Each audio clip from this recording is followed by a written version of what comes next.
The story of George Mikan begins long before the National Basketball Association became a global powerhouse.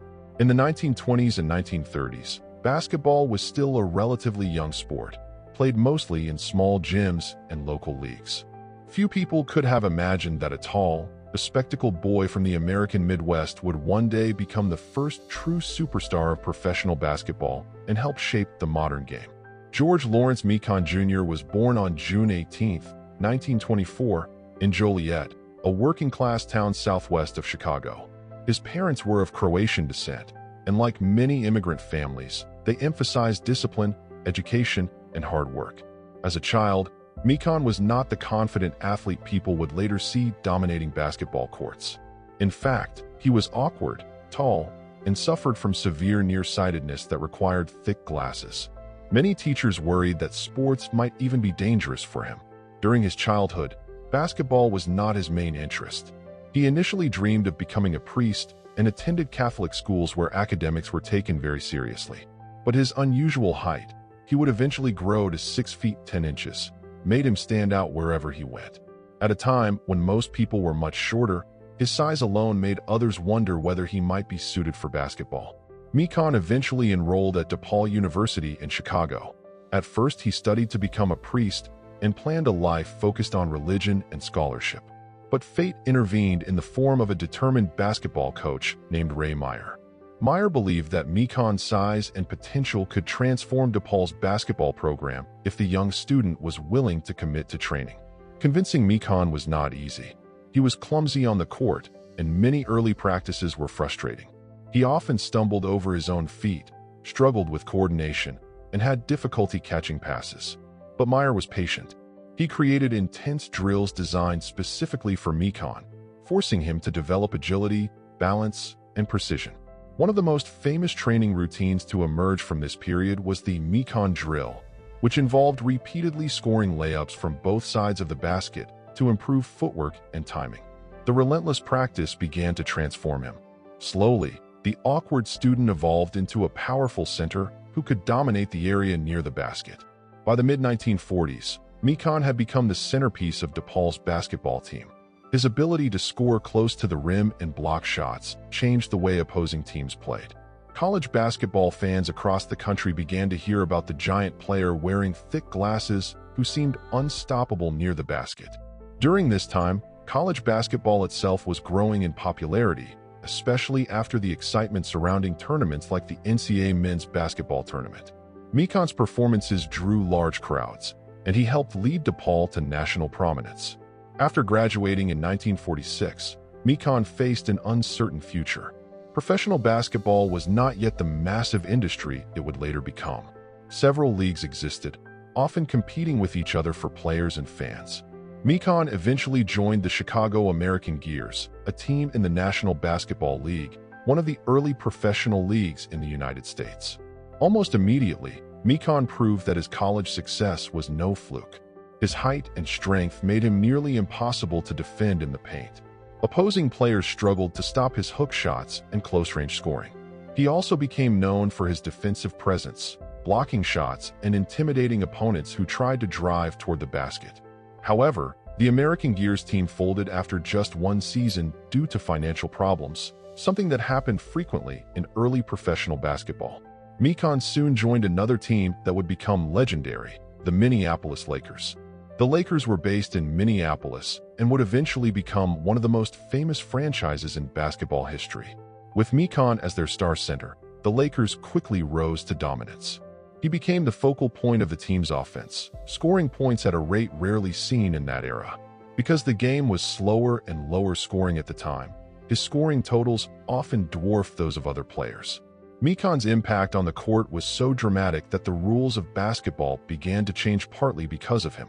One of the most significant adjustments involved the size of the lane, the rectangular area near the basket where players often battled for position. Originally quite narrow, the lane was widened to make it harder for dominant centers like Mikan to camp near the hoop and score easily. During this era, professional basketball leagues were evolving and eventually merging. The Basketball Association of America later combined with the National Basketball League in 1949 to form the modern National Basketball Association.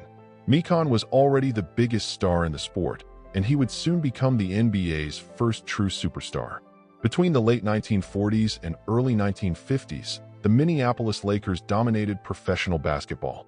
With Mikan leading the way, the team won multiple championships and built one of the first dynasties in the sport. Their titles came in 1949, 1950, 1952, 1953, and 1954. Fans flocked to arenas to watch Mikan play. At a time when television coverage was limited and sports marketing was minimal, his presence alone could draw huge crowds. People were fascinated by the towering center who controlled the game with scoring, rebounding, and defense. Mikan's playing style was powerful and methodical.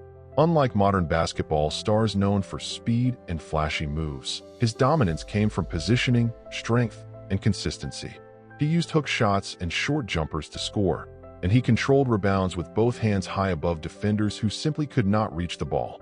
Yet Mikan's influence extended beyond individual statistics. He helped prove that professional basketball could be commercially successful. Teams that featured the Lakers often saw attendance rise dramatically, helping stabilize a league that was still trying to establish itself. Despite his dominance, the physical toll of basketball began to wear on him. In those days, players traveled constantly by train, played many games, and had little access to the advanced medical care athletes enjoy today. Mikan endured numerous injuries and physical stress during his career. In 1954, after leading the Lakers to another championship, he decided to retire from professional basketball. At just 29 years old, his playing career came to an end. However, his connection to the sport was far from over. For a brief period, Mikan returned to the Lakers as a coach, though coaching did not bring the same success he experienced as a player. Later, he became involved in legal and business work while remaining closely connected to basketball. In the late 1960s, Mikan played an important role in launching a rival professional league called the American Basketball Association. Serving as its first commissioner, he introduced innovations that would later influence the NBA, including the famous red, white, and blue basketball and the three-point shot.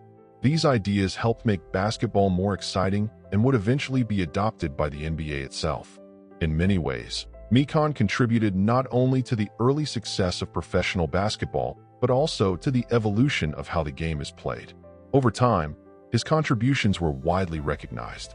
Mikan was inducted into the Naismith Memorial Basketball Hall of Fame, honoring his role as one of the most important pioneers in the sport's history.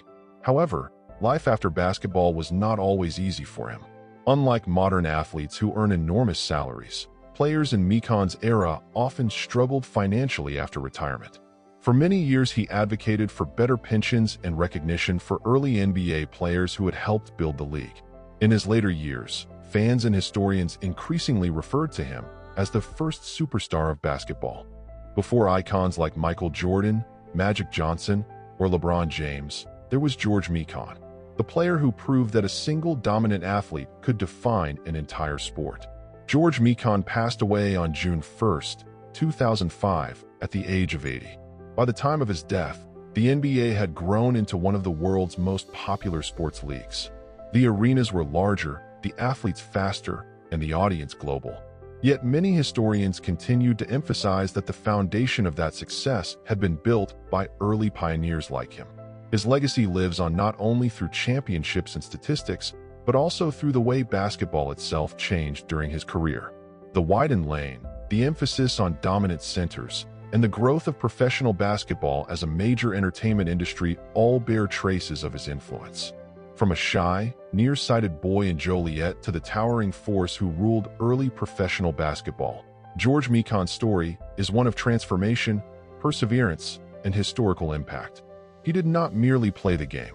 He helped shape it into the sport millions of people love today.